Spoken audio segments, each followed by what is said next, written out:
Hello, আসসালামু আলাইকুম। আমি মনোজ ইসলাম ব্যাকড্রপ পক্ষ থেকে মাইক্রোটেক সিটি টোটাল আজকে পার্ট 27। এ পর্বে আমরা দেখব কিভাবে মাইক্রোটেকের মধ্যে পিপিটিভির সাহায্যে আমরা side to side VPN configuration করতে পারি। প্রিভিয়াস আমরা টিউটোরিয়ালটা দেখেছিলাম যে পিপিটির সাহায্যে আমরা কিভাবে রিমোট ক্লায়েন্টে অথবা আমরা রিমোট কোনো ওয়ার্ক স্টেশনে কিভাবে আমরা ভিপিএন কনফিগারেশন করতে পারি। তো প্রিভিয়াস টিউটোরিয়াল আমরা ভিপিএন সম্পর্কে ডিটেলস ব্রিফ করেছিলাম, বাট এই পর্বে আমরা কোনো ডিটেলস ব্রিফ করবো না, just side to side configuration ব্যাপারে একটু আলোচনা করবো। সেটা হচ্ছে সাপোজ আপনি যদি একটা অফিস থাকে বাংলাদেশে, আরেকটা অফিস থাকে যদি দেশে বাইরে অথবা দেশের মধ্যেই হতে পারে, একটা খুলনাতে আরেকটা হচ্ছে আপনার ঢাকাতে। তো এই দুইটা ব্রাঞ্চকে আপনার ভিপিএন এর মাধ্যমে কানেকশন করবেন, কানেকশন করে আপনাদের লোকাল যে রিসোর্সগুলো আছে এগুলো আপনি আদান প্রদান করবেন। এক্ষেত্রে আমি বলবো যে অবশ্যই আপনার ভিপিএন ইউজ করবেন, কারণ হচ্ছে যে আপনার লোকাল রিসোর্স যেন বাইরে থেকে কেউ প্রবেশ না করতে পারে লোকাল রিসোর্সের মধ্যে। অর্থাৎ যখন আপনার আদান প্রদান করবেন বাইরে হ্যাকাররা যেন আপনার চেষ্টা করে হ্যাক না করতে পারে, এই জন্য সাধারণত ভিপিএন ইউজ করা হয়। অর্থাৎ আপনার লোকাল রিসোর্স আদান প্রদান করবেন, যে কাল্পনিক যে টানেলটা থাকবে সেখান থেকে শুধু এটা ট্রান্সফার হবে, এতে করে হ্যাকারের আপনার আয়ত্তের বাইরে থাকবে। তো কথা নম্বরে আমরা প্র্যাকটিক্যালে যাব। তো প্র্যাকটিক্যাল যাওয়ার পূর্বে জাস্ট আমি একটা আমার অভিজ্ঞতা শেয়ার করব। সেটা হচ্ছে যে যারা আমার ভিডিওগুলো দেখেন তারা অনেকে আমাকে মেসেজ করেছেন এবং অনেকে আবার ফোন করেছেন, বলেছেন যে অনেক আপডেট কিছু জানার জন্য তারা চেয়েছেন, অথবা তাদের কিছু ডিমান্ড ছিল যে কিছু ভিডিও মেক করার। তো আমি অবশ্যই তাদের ডিমান্ড অনুযায়ী ভিডিওগুলো মেক করব। সেক্ষেত্রে একটু সময় লাগবে, কারণ হচ্ছে যে আমার সিরিজ টিউটোরিয়ালগুলোর মধ্যে অনেকগুলো পার্ট আছে। আমি যখন এই সিরিজ টিউটোরিয়ালটা শেষ করবো, মাইক্রোটেক সিরিজ টিউটোরিয়ালটা শেষ করবো, আশা করি আপনার যে কোশ্চেনগুলো আছে অর্থাৎ আপনাদের যে ডিমান্ডগুলো আছে এগুলো সবগুলোই সলভ হয়ে যাবে। তো সেই জন্য একটু ধৈর্য ধরে আমার প্রত্যেকটা টিউটোরিয়ালকে দেখবেন। তো অনেকে আমাকে র্যাপিডলি কোশ্চেন করতে থাকেন যে এটা কি হবে, এটা কি হবে। তো সেক্ষেত্রে আমি তাদের উদ্দেশ্যে জাস্ট বলবো যে আমার যে প্রথম থেকে শেষ পর্যন্ত মানে এখন পর্যন্ত যতগুলো ভিডিও আছে মাইক্রোটেক নিয়ে, আপনি এই ভিডিওগুলো দেখুন, তাহলে আমাকে এই কোশ্চেনগুলো করতে হবে না, কারণ এই কোশ্চেনগুলোর সলিউশন সেখানেই দেওয়া আছে। তো কথা আর বাড়াচ্ছি না, এখন আমরা প্র্যাকটিক্যালে চলে যাব।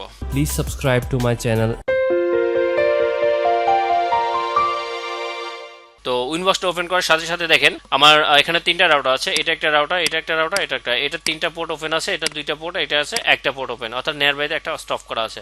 তো আমার তিনটা রাউটারে আমার সার্টি সাইড কনফিগারেশন করতে গেলে আমার দুইটা মিনিমাম রাউটার লাগবে। দ্যাটস মিনস মাল্টিপল রাউটার করতে পারেন, অর্থাৎ আপনার হেডকোয়ার্টারে একটা রাউটার থাকবে আর যতগুলো ব্রাঞ্চ থাকবে সবগুলো ব্রাঞ্চের সাথে আপনার হেডকোয়ার্টারের রাউটারের সাথে কানেক্টেড হবে। এই জন্য আমি এখানে দুইটা রাউটার নিয়ে দেখাচ্ছি। আমি আজ এটি এই দুইটা রাউটারকে আপনার মাল্টিপল রাউটার হিসেবে ইউজ করতে পারেন, অর্থাৎ আমার দুইটা আছে, আপনার চারটা নিতে পারেন বা ছয়টা নিতে পারেন, অথবা আপনার যতগুলো ব্রাঞ্চ থাকবে সবগুলো ব্রাঞ্চের এগেনস্ট একটা করে রাউটারকে আপনি কানেক্ট করতে পারেন।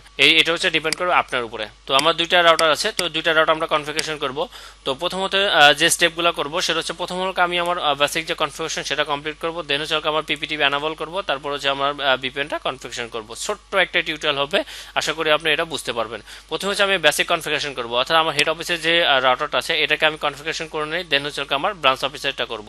তো প্রথম যে রাউটারটা আছে এটা আমি ম্যাক অ্যাড্রেসে প্রবেশ করি। তো প্রবেশ করার পরে আমি আইপিতে আসি, আইপিতে এসে দেখেন এখানে আমার কোনো কনফিগারেশন নেই। এই জন্য আমি বেসিক যে কনফিগারেশনটা, অর্থাৎ আমি এখন বেসিক কনফিগারেশন আপনার দেখাচ্ছি, বাট আমি বলবো যে আপনার যদি বেসিক কনফিগারেশন করা থাকে সেক্ষেত্রে আমার এই পার্টটা না দেখলেও চলবে, জাস্ট ভিপিএন কনফিগারেশন পার্টটা দেখলেই হবে। আর যদি আপনি কোনো পার্টি না করা থাকে সেক্ষেত্রে বলবো যে আমার এখান থেকে প্রথম থেকে শুরু করতে পারেন। তো আইএসপি থেকে আমি যে ইনফরমেশনগুলো পেয়েছি জাস্ট আমি এখানে অ্যাসাইন করে দিব। প্রথমে আমি আমার ওয়ানের এগেনস্টে ওয়াইড এরিয়া নেটওয়ার্ক এগেনস্টে আইপি অ্যাসাইন করবো, দেন হচ্ছে আমার লোকাল এরিয়া এগেনস্টে আইপি অ্যাসাইন করবো। প্রথমে করি আমার ওয়ানের 103.254.8.6.179/27। এটা হচ্ছে আমার ওয়ানের আইপি, ইথার ওয়ানে থাকবে, দাস এক নম্বর পোর্ট দিয়ে বের হবে। অ্যাপ্লাই, দেন আমি কমেন্টটা লিখে দিই ওয়ান wide area network apply, okay. Already আমার ওয়ান কমপ্লিট। দেন হচ্ছে আমার ল্যান্ডটা করি, অর্থাৎ আমার লোকাল অ্যাড্রেস কি থাকবে, লোকাল অ্যাড্রেস থাকবে 10.10.10.124, অর্থাৎ আমার 10 সিরিজে দিলাম 24 দেন হচ্ছে আমি এটা করবো 2তে, অর্থাৎ এটা 2তে দিব। দেন অ্যাপ্লাই, এটা আমি কমেন্টস করে লিখে দিই ল্যান অ্যাপ্লাই, ওকে। অলরেডি আমার আইপি অ্যাসাইন কমপ্লিট। দেন আমরা এখান থেকে আসবো রাউটে, অর্থাৎ আমার রাউট করতে হবে। আমার যে গেটওয়েটা দেওয়া আছে অর্থাৎ আইএসপি থেকে যে গেটওয়েটা পেয়েছি সেই গেটওয়েটা আমি এখানে দিচ্ছি।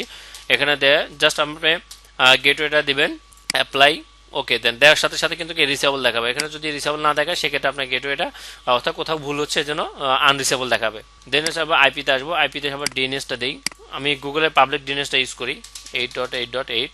এখানে অ্যালাউ করে দিচ্ছি না, অ্যালাউ করে দিলে ফায়ারওয়াল আবার রুল ক্রিয়েট করতে হবে, দিচ্ছি না। দেন অ্যাপ্লাই, ওকে।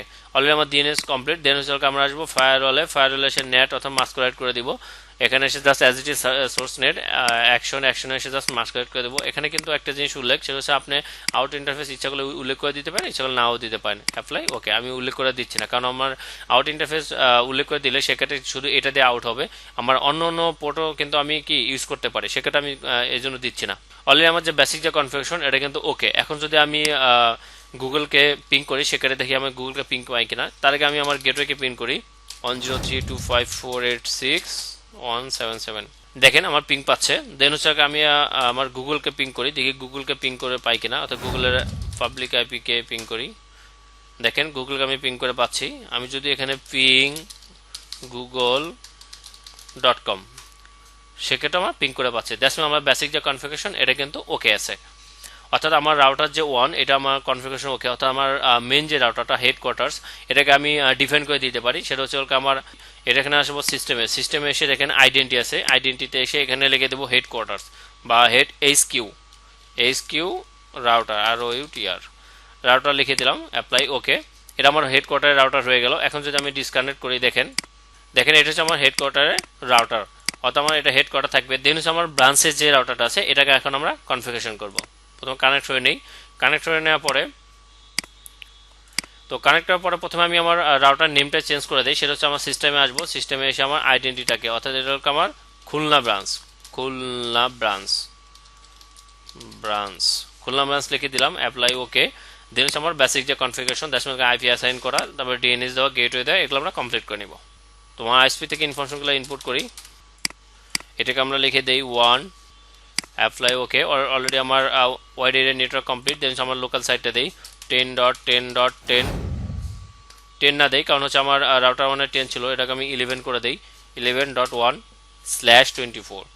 দেন হচ্ছে এটাকে আমি দিব ইথার 2-তে, অ্যাপ্লাই কমেন্টসে লিখে দেই, দেবো হচ্ছে আমার ল্যান। অলরেডি ল্যান এবং 1 কনফিগারেশন ওকে। এখন আমরা কনফিগারেশন করবো ডিএনএস আসবো, ডিএনএস এসে এখানে আমার পাবলিক যে ডিএনএসটা সেটা অ্যাপ্লাই ওকে করে দিব। দেন হচ্ছে আবার রাউটে আসবো, রাউটে এসে আমার যে আইএসপি থেকে যে গেটওয়েটা পেয়েছি সেই গেটওয়েটা আমি এখানে দিব। এরপর আমি অ্যাপ্লাই ওকে। অলরেডি আমার দেখেন এটা রিচেবল। দ্যাটস আমার গেটওয়ে ডিএনএস বসানো কমপ্লিট। দেন আইপিতে এসে ফায়ারওয়েল আসবো, ফায়ারওয়েল এসে আবার নেট কনফিগারেশন করব, না হয়তো আমার ইন্টারনেট পাবে না, এই জন্য আমরা মাস্করাইট করি। তো মাস্করাইট করার পূর্বে আমি একটা জিনিস দেখি, সেটা হচ্ছে আমি একটু পিং করে দেখি, পিং 8.8.8 এটা আমি পিং করি। দেখেন অলরেডি কিন্তু কি আমার গেটওয়ে দেওয়ার কারণে কিন্তু কি আমার পিং কিন্তু পাচ্ছে, বাট আমার কিন্তু ইন্টারনেট পাবে না। দ্যাটস মিনস আমরা যে ইউজারটা থাকবে সেই ইউজার কিন্তু ইন্টারনেট পাবে না, কারণ মাস্করাইট না করলে ইন্টারনেট পাবে না। এই জন্য আমরা এখানে আসি, জেনারেল এসে সোর্স নেট মাস্করাইট ওকে। তো অলরেডি যে বেসিক যে কনফিগারেশন এটা ওকে। এখন আমরা আবার হেডকোয়ার্টারে ফিরে যাবো। দ্যাটস মিনস আমার হেডকোয়ার্টার যে রাউটারটা আছে সেখানে যাবো, কারণ হচ্ছে আমার শুধু দুইটা রাউটার বেসিক কনফিগারেশনটা ওকে করেছে। তো এটা দেখেন খুলনা ব্রাঞ্চ, এটা হচ্ছে আমার হেডকোয়ার্টার ব্রাঞ্চ। এখন আমি আমার হেডকোয়ার্টার ব্রাঞ্চে প্রবেশ করার পরে এখানে আমরা টার্মিনাল আসি, টার্মিনালে এসে এখানে আমরা একটা পিং করব, অর্থাৎ আমার যে খুলনা ব্রাঞ্চের যে লোকাল যে অ্যাড্রেসটা দিয়েছি, অর্থাৎ অ্যাড্রেসের যে গেটওয়েটা আছে সেটাকে আমি পিং করে পাচ্ছি কিনা 10.10.11.1। দেখেন আমি যখন এটাকে পিং করলাম, পিং করার পরে এখানে কিন্তু কি আমাকে টাইম আউট দেখাচ্ছে। দ্যাটস মিন আমার এখানে কিন্তু কি রিস্ক করতে পারছে না। এখন আমরা side to side VPN configuration করব, তারপর আমরা দেখব এখানে পিংটা পাচ্ছে। অর্থাৎ এটা অ্যাজ ইট ইজ চলতে থাক, আমরা এটা এই পাশে রাখি। তো এটা আমার চলতে থাক, অর্থাৎ আমার পিং চলছে, টাইম আউট। এখন আমরা কনফিগারেশন করব, এখানে এসে পিপিতে আসবো, পিপিতে এসে এখানে প্রথমে আসবো আমার ইন্টারফেসে। দেখেন ইন্টারফেসে আসার পরে এই যে পিপিটি সার্ভারে আসবো, এসে এটাকে এনাবল করে দিব। আমাকে এখানে আপনি ভ্যালুটা চেঞ্জ করে দিতে পারেন, অথবা অ্যাজ ইট ইজ যেমন আছে সেমন রাখতে পারেন, ডিফল্টও রাখতে পারেন। জাস্ট এখানে এসে এই সবগুলো আমার অথেন্টিকেশন অন করে দিয়ে অ্যাপ্লাই ওকে। অলরেডি আমার পিপিটিপি যে সার্ভারটা এটা এনাবল হয়ে গেছে। জাস্ট এখানে এসে আমরা একটা সিক্রেট ক্রিয়েট করব, অর্থাৎ একটা ইউজার নেম ক্রিয়েট করবো আমার ক্লায়েন্ট যেন এখানে কানেক্ট হতে পারে। আমি ক্লায়েন্ট দিব হচ্ছে খুলনা ব্রাঞ্চ, খুলনা। জাস্ট আমরা খুলনা দিলাম, দেন হচ্ছে পাসওয়ার্ড দিলাম 12345। এরপর সার্ভিস কি হবে, সার্ভিস হবে পিপিটিপি, আর প্রোফাইল থাকবে ডিফল্ট, আমরা এনক্রিপ্টেড করে দেবো। দেন হচ্ছে লোকাল অ্যাড্রেস।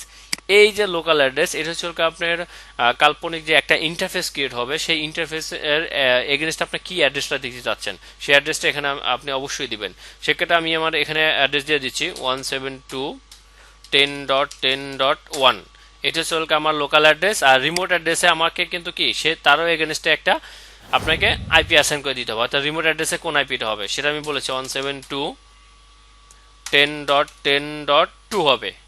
অর্থাৎ এটা হবে আমার রিমোটের পিপিসিতে, আর এটা হচ্ছে আমার লোকাল পিসিতে। অর্থাৎ ভার্চুয়াল যে ইন্টারফেসটা হবে তার এগেনস্টে এই দুইটা অ্যাসাইন হবে, দেন হচ্ছে রাউট করে দিতে হবে। কারণ হচ্ছে যে আপনার যে খুলনা ব্রাঞ্চটা থাকবে সেই খুলনা ব্রাঞ্চের আইপি অ্যাড্রেসটাকে এখান থেকে আপনার রাউট করে দিতে হবে এবং এর এগেনস্টে। তো আমার খুলনা ব্রাঞ্চের আইপি অ্যাড্রেসটা দেই 10.10.10. সরি, আমার 11 ছিল, খুলনা যে 24। এটা হচ্ছে আমার খুলনা ব্রাঞ্চের যে রাউটার তার লোকাল অ্যাড্রেস।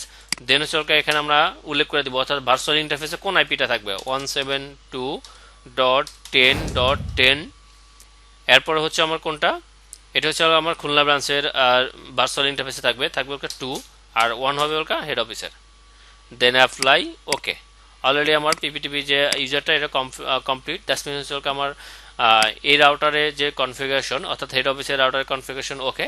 এখন আমি আমার ব্রাঞ্চের রাউটারে চলে যাব, এটাকে আমি একটু ছোট করে রাখি। তো এটা হচ্ছে আমার হেডকোয়ার্টার রাউটার। দেখেন হেডকোয়ার্টার রাউটার থেকে কিন্তু কি আমি পিং করেছি আমার যে খুলনা যে ব্রাঞ্চটা হবে, অর্থাৎ খুলনা ব্রাঞ্চের যে রাউটারের লোকাল ল্যানের যে গেটওয়ে তাকে আমি পিং করেছি, এখনও টাইম আউট দেখাচ্ছে। এখন আমি আমার খুলনার যে রাউটারটা আছে সেই রাউটারে প্রবেশ করে সেখানে আমার কি করতে হবে, আমার পিপিটিভি যে ক্লায়েন্টটা আছে সেটা কনফিগার করতে হবে। কারণ হেড অফিস আমার সার্ভার এবং আমার যে ব্রাঞ্চ অফিসগুলো থাকবে তারা হবে আমার ক্লায়েন্ট। তো এই জন্য আমরা প্রথমে আসবো পিপিটিভি এসে এখানে দেখেন ইন্টারফেসে ক্লিক করলে এখানে আপনি পিপিটিভি ক্লায়েন্ট দেখতে পাবেন। এই যে পিপিটিভি ক্লায়েন্টটাকে আমি ক্লিক করলাম। ক্লিক করার পরে এখানে দেখেন জেনারেল অ্যাজ ইট ইজ যেমন আছে তেমনি থাক, আমি কোনো চেঞ্জ করছি না, কারণ এখানে নেমটা ইচ্ছা করলে আপনি চেঞ্জ করে দিতে পারেন। দেন এসে ডায়াল আউটে এসে এখানে হচ্ছে আমার এখানে এই যে কানেক্ট টু, অর্থাৎ আমার কোন রাউটার সাথে কানেক্ট হতে চাচ্ছে, অর্থাৎ এটা আমার হেড অফিসের যে রাউটারটা থাকবে তার সাথে আমার কিন্তু কি কানেক্ট হতে চাচ্ছে। দেন হচ্ছে আমার হেড অফিসের যে রাউটারের যে পাবলিক অ্যাড্রেসটা, পাবলিক যে আইপি অ্যাড্রেসটা সেটাকে আমাকে এখানে অ্যাসাইন করে দিতে হবে 103.254.86.179। এটা হচ্ছে আমার তারা পাবলিক আইপিটা। দেন হচ্ছে ইউজার কি ছিল, ইউজার ছিল হচ্ছে আমার খুলনা। তারপর আমি একটু দেখে নেই যে আমার পিপিটিভি ইউজার কি ছিল, দেখেন ইউজার খুলনা। দেন হচ্ছে পাসওয়ার্ড কি ছিল 12345। এরপর হচ্ছে প্রোফাইল এনক্রিপ্টেডই থাকবে, আর এখানে আর কিছুই চেঞ্জ করতে হবে না, জাস্ট আমি অ্যাপ্লাই অ্যান্ড ওকে করে দিব। ওকে করে দেওয়ার পরে এখানে এসে দেখেন এখন কিন্তু কি আমাকে দেখেন এখন আমার পিং করে কিন্তু পাচ্ছে। আর এটা পিং করে পাওয়ার পরও আরেকটা জিনিস দেখবেন, সেটা হচ্ছে আপনি আইপিতে আসবেন, আইপিতে এসে দেখেন অ্যাড্রেসে আসলে এখানে দেখেন একটা ডাইনামিকলি একটা টানেল ক্রিয়েট হয়ে গেছে। ঠিক সেম এই আপনি যদি খুলনা ব্রাঞ্চের রাউটারে আসি, এখানে এসে যদি আইপিতে এসে অ্যাড্রেসে ক্লিক করি, অ্যাড্রেসে ক্লিক করার পরে দেখেন এখানে একটা টানেল ক্রিয়েট হয়ে গেছে। অর্থাৎ এখানে দেখেন 2, অর্থাৎ আমার খুলনা ব্রাঞ্চের যেটা সেটা ছিল 2 এবং হেড অফিসের যেটা ছিল এটা হল 1। অর্থাৎ আমার 1 এবং 2 দুইটা একটা প্রাইভেট একটা টানেল ক্রিয়েট করেছে যার মাধ্যমে এরা কানেক্টেড। এখন আপনি এই ব্রাঞ্চ থেকে এই ব্রাঞ্চে লোকালি আপনি যত রিসোর্স আছে আপনি শেয়ার করতে পারেন ইজিলি। আপনি লাইক এস মনে করবেন যে আপনি হেড অফিসে বসে আছেন, হেড অফিসে বসে আপনি সকল কিছু অ্যাক্সেস করছেন, বাট আপনি কিন্তু বসে আছেন ব্রাঞ্চ অফিসে। তো এই ছিল আসলে side to side VPN configuration, যে আপনার হেড অফিসের সাথে কিভাবে আপনার ব্রাঞ্চ অফিসে কানেক্ট হবেন। তো আজ এই পর্যন্তই। আমার টিউটোরিয়ালগুলো যদি আপনার ভালো লেগে থাকে সেক্ষেত্রে বলবো যে অবশ্যই সাবস্ক্রাইব করবেন এবং লাইক দিবেন, শেয়ার করবেন। যারা অলরেডি আমরা সাবস্ক্রাইব করে ফেলেছেন তাদেরকে অসংখ্য ধন্যবাদ। আল্লাহ হাফেজ।